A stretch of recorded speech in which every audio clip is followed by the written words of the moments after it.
Holy Spirit is talking to you at this moment. Kyk waarna moet jy oplet. En ek weet ons sê somtyds, dit is verskriklik moeilik. Hoe weet ek nou? Dis die Heilige Gees wat my wil lei. Hoe weet ek nou? Dis die Heilige Gees wat met my wil praat. En vanoggend, se boodskap is juis, verskoon my, wie praat nou?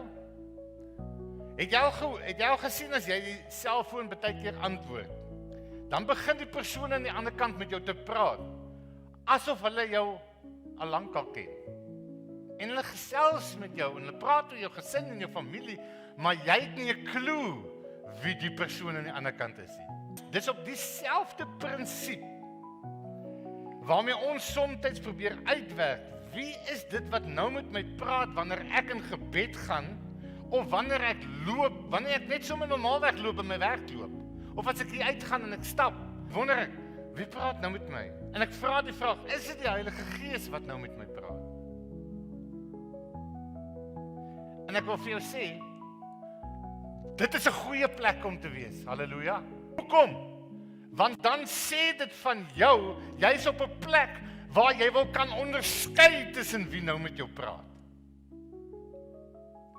En die Here sê vir ons die volgende skrif, 1 Johannes 4 vers 1 sê hy, geliefdes, glo nie elke gees nie.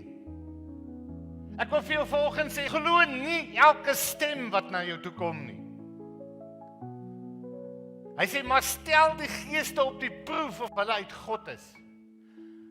Hoe kan jy uitvind of dit die Heilige Gees is? Stel hulle op die proef. Stel die boodskap wat na jou toe kom op die proef. Ons kry by ons werk soms mense wat kom proef. Hulle kom werk 'n tydjie by jou, sodat jy hulle kan help, of sodat jy kan sien wie hulle is. Né? So laat hulle toets skryf. En dit is maklik. Die Here sê ons moet dit doen. Van wie nou met jou praat?